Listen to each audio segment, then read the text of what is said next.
A very warm welcome to the book reading session of The Game of Life and How to Play It by Florence Scovel Shinn, session number 15।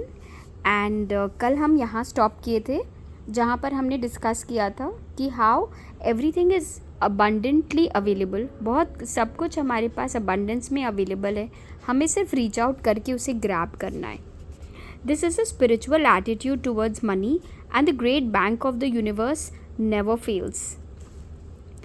We see an example of hoarding in the film production of Greed. The woman won $5,000 in a lottery but would not spend it. She hoarded and saved, let her husband suffer and starve, and eventually she scrubbed floors for a living. She loved the money itself and put it above everything, and one night she was murdered and the money taken. So basically क्या हमने ये example देखी है कि अचानक से बहुत लोग से कोई बहुत पुअर है, फाइनेंशियली वेल ऑफ नहीं है, और सडनली उनके पास कहीं से कोई बहुत बड़ी रकम आती है। मतलब ऐसी अमाउंट जो उन्हें ज़रूरत भी नहीं थी बट सडनली कहीं से आ गई। और क्या हमने फिर ये भी देखा है कि वो लोग उसको संभाल नहीं पाते और वापस से कुछ ही समय में वो बैक टू स्क्वायर वन हो जाते हैं। ये क्यों होता है? ये इसलिए होता है क्योंकि ओरिजिनली उनके लाइफ में कमी इसलिए थी क्योंकि उनकी थॉट प्रोसेस वैसी थी, और मनी आने के बाद भी, एक लॉटरी लगने के बाद भी उनकी थॉट प्रोसेस ने उस मनी को ख़त्म कर दिया, वो उस मनी को ग्रो नहीं कर पाए। तो ये जो एग्ज़ाम्पल था इसमें क्या था, एक वुमन $5,000 जीती थी लॉटरी में, लेकिन उसने क्योंकि ज़िंदगी में पहली बार इतने पैसे जीते, इतने पैसे देखे, तो वो उसे बचा के रखती थी, किसी को टच नहीं करने देती थी कि ये ख़त्म हो जाएंगे ऐसा सोचकर। और अपने हस्बैंड को बीमारी में भी उसने यूज़ नहीं करने दिया, खाने पीने के लिए भी नहीं यूज़ किया, उसको वो टच नहीं करती थी। और एक दिन क्या हुआ, उस वुमन का किसी ने मर्डर कर दिया और वो पैसे चुरा के ले गया। सो फाइनली वो पैसे काम तो उसके नहीं आए ना। हमें इतना लव मनी को नहीं करना है कि मुट्ठी को बंद करके रखना है कोई भी सिचुएशन में। This is an example of where love of money is a root of all evil. Money is itself good and beneficial, but used for destructive purposes, hoarded and saved, or considered more important than love, brings disease and disaster and the loss of money itself. तो ये बहुत important है हमें समझना कि please money की तरफ कभी भी कोई नेगेटिव एटीट्यूड मत बनाइए, या रिच लोगों की तरफ, या किसी के पास बहुत पैसे तो अचानक से आप उनसे चिढ़ने लग गए, थोड़ी दूर दूर रहने लग गए, वो मत करिए, क्योंकि आप अपनी रिलेशनशिप विथ मनी आप स्पॉइल कर रहे हैं। इसमें आपको क्या सीखने को मिल रहा है कि मनी इटसेल्फ में तो मनी कभी कुछ अच्छा या बुरा नहीं हो सकता, हम कैसे यूज़ करते हैं उस पर डिपेंड करता है। आज क्या हमें अगर चैरिटीज़ करनी है, डोनेशंस करने, लोगों की हेल्प करनी है, उसके लिए क्या मनी नहीं चाहिए? बिल्कुल चाहिए। तो मनी डेफिनेटली बहुत गुड है, मनी कितनी बड़ी ब्लेसिंग है हमारी लाइफ में भी। तो हम उसी मनी को यूज़ करके कितने लोगों की लाइफ को ब्लेस कर सकते हैं, और हम उसको नेगेटिवली भी यूज़ कर सकते हैं, गलत पर्पस के लिए कभी यूज़ किया, या फिर मनी को इतना इम्पोर्टेंट समझ लिया कि जो पैसे वाले लोग हैं उनसे दोस्ती मना रहे हैं, उनसे रिलेशनशिप्स अच्छे रख रहे हैं, जिनके पास कम पैसे उनको उसी नज़रिए से देख रहे हैं, उनसे रिलेशनशिप वैसे ही रख रहे हैं। जो हमारे रिच फ्रेंड्स हैं उन्हें तो हम बहुत महंगे महंगे गिफ्ट दे रहे हैं, और जिनके पास पैसे नहीं हैं उनको हम कैसे भी गिफ्ट दे रहे हैं, काम चलाओ वाले। तो इसमें हम क्या कर रहे हैं, हम मनी के हिसाब से किसी पर्सन की वैल्यू को समझ रहे हैं। हमें वो नहीं करना है, बिकॉज इवेंचुअली वो हमारे लिए बहुत नेगेटिव रोल प्ले करेगा। मनी को हमें बहुत ब्लेस करके एक बहुत यूज़फुल चीज़, यूज़फुल एनर्जी है जो लाइफ को हैप्पी बनाती है, बस हमें उतना ही तक उसका यूज़ और इम्पोर्टेंस अपनी लाइफ में रखना है। मनी के ऊपर रिश्ते नहीं होते। मनी, क्या पैसों से हम बीमारियों को क्योर कर सकते हैं, या हम पैसों से रिश्तों को ख़रीद सकते हैं? नहीं। लेकिन पैसों के लालच में हम अपनी हेल्थ ज़रूर खो देते हैं, और पैसों के लालच में हम बहुत सारे रिश्ते भी खो देते हैं। सो मेक श्योर कि हम ये गलतियाँ न कर रहे हों। Follow the path of love and all things are added, for God is love and love is supply. Follow the path of selfishness and greed and the supply vanishes or man is separated from it. So जो इंसान बहुत love के path में रहता है और जो ये सोच लेता है कि गॉड इज़ लव, गॉड मेरे पास अबंडेंट सप्लाई है, वो आदमी बहुत खुश रहता है। लेकिन अगर कोई बहुत सेल्फिश हो जाता है या बहुत लालची हो जाता है, मनी को होल्ड करने लगता है, मनी की तरफ अजीब से एटीट्यूड हो जाता है, या उसके पास बहुत पैसे तो उसे बहुत घमंड हो जाता है, अगर इस तरीके की अगर आप सोच रखते हैं तो बहुत ही जल्द समय में वो मनी आपके पास से वैनिश होने वाला है। For example, I knew the case of a very rich woman who hoarded her income. She rarely gave anything away but bought and bought things for herself. She was very fond of necklaces and a friend once asked her how many she possessed. She replied 67. She bought them and put them away, carefully wrapped in tissue paper. Had she used the necklaces, it would have been quite legitimate, but she was violating the law of use. Her closets were filled with clothes she never wore and jewels which never saw the light. The woman's arms were gradually becoming paralyzed from holding on to things, and eventually she was considered incapable of looking after her affairs, and her wealth was handed over to others to manage. So man in ignorance of the law brings about his own destruction. So basically इन्होंने बहुत अच्छी एक example share की एक lady की जिसको necklaces का बहुत शौक़ था, और वो इतनी ज्वेलरी, इतने नेकलेसेस ख़रीदती थी कि उसे सिर्फ ख़रीदने का शौक़ था, और वो ख़रीद के उसको अच्छे से पैक करके कवर करके अपने लॉकर्स में स्टोर करती थी। तो ये इन्होंने एक बहुत ही इंटरेस्टिंग लॉ के बारे में भी बताया, द लॉ ऑफ यूज़। ऐसा भी एक लॉ है, लॉ ऑफ यूज़।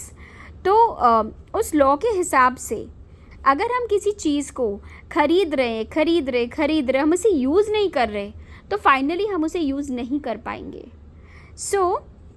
उस लेडी के साथ क्या हुआ, वो अपनी सारी ज्वेलरी को अच्छे से टिश्यू पेपर में रैप कर के रखती थी, ना खुद पहनती, ना कभी किसी को पहनने देती।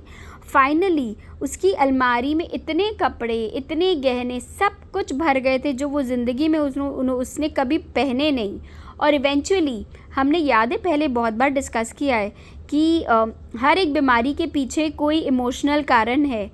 फाइनली वो इतना होल्ड ऑन करती थी चीज़ों को कि उसके हाथ पैरालाइज हो गए, और जैसे ही हाथों में पैरालिसिस हो गया, उसके सारा वेल्थ किसी और को दिया गया संभालने के लिए, क्योंकि वो अपने हाथ को नहीं यूज़ कर पाती थी। तो वो कैसे पहनती वो नेकलेस और कहाँ जाती उसको पहन के?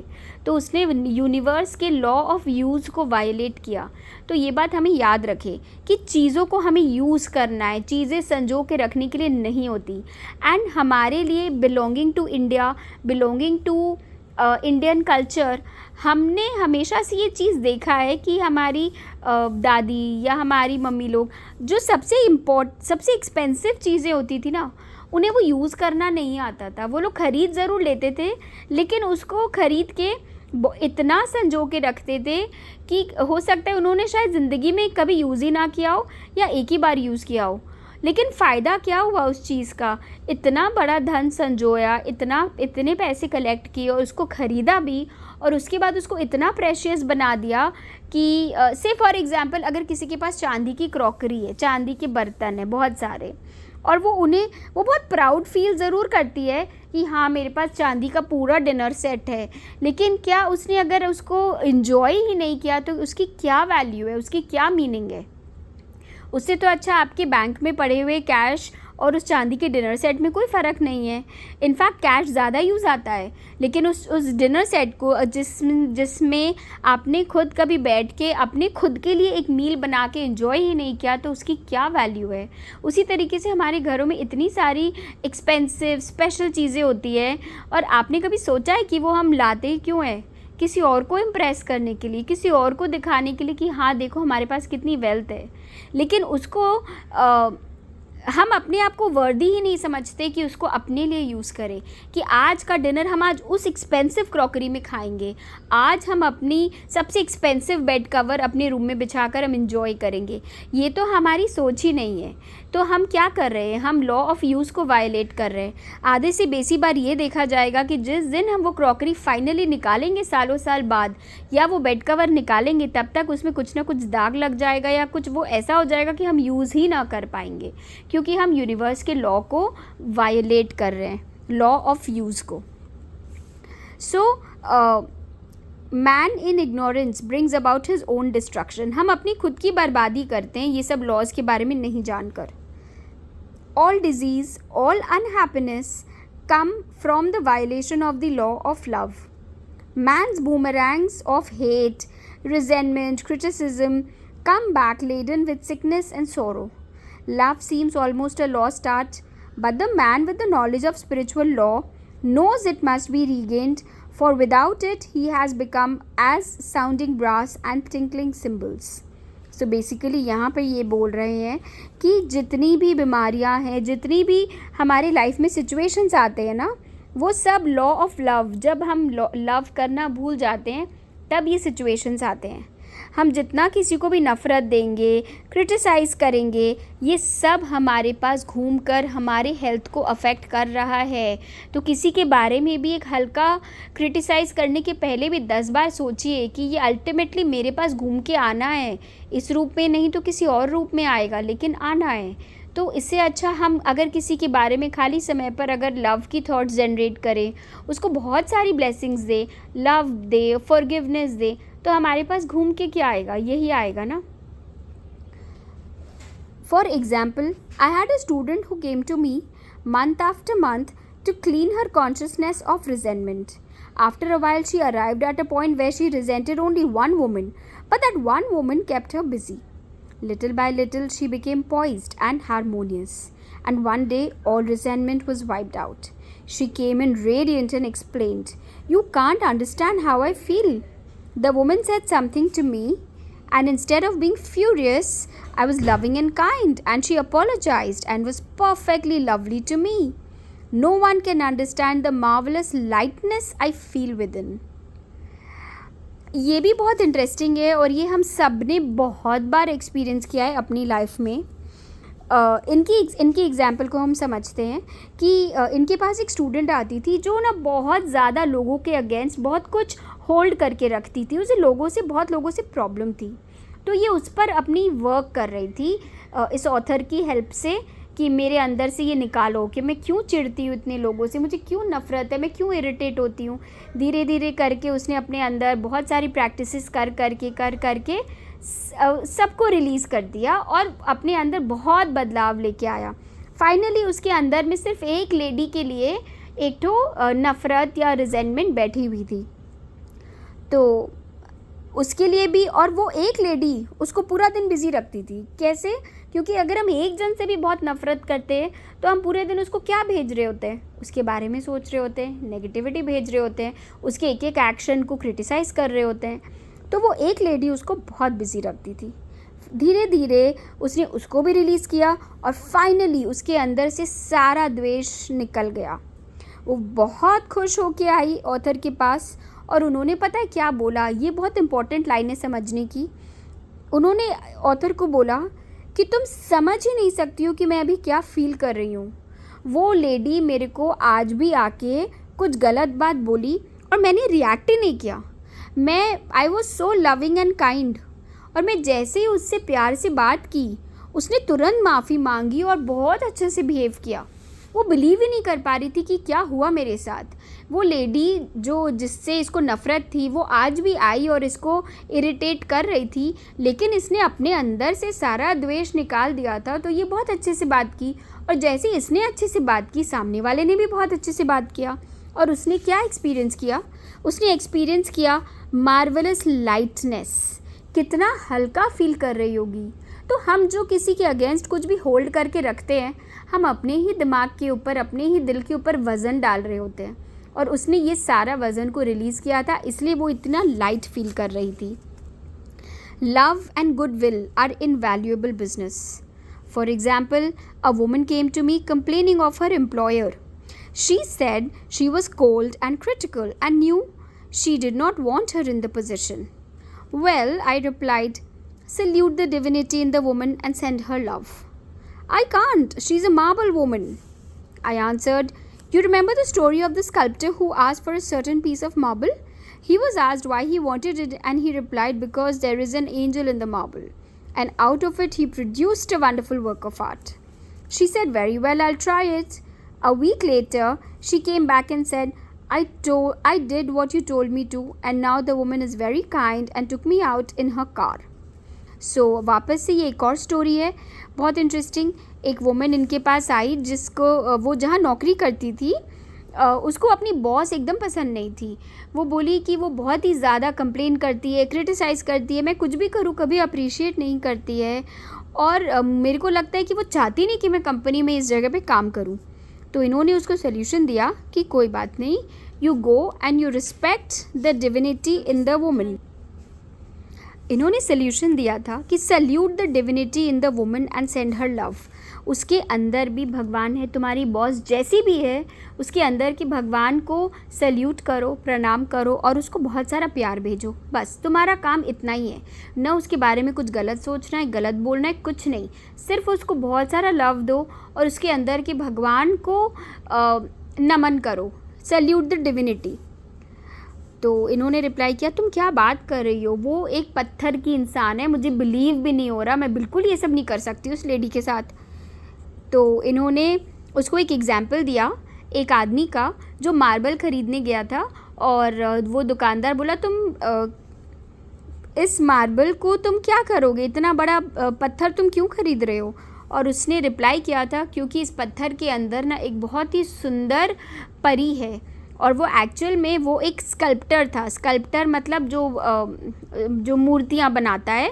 और उसने बोला था मार्बल ख़रीदते समय कि इस पत्थर के अंदर एक परी छुपी है, और उसने कार्विंग कर कर के बहुत सुंदर एंजल उसमें बनाई थी। सो इस एग्ज़ाम्पल इन्होंने इसलिए दिया कि चाहे वो पत्थर ही क्यों ना हो, तुम्हारी जो बॉस है वो चाहे कितनी भी कड़ी क्यों ना हो, उसके अंदर भी एक एंजल है, तो तुम उसको सल्यूट करो।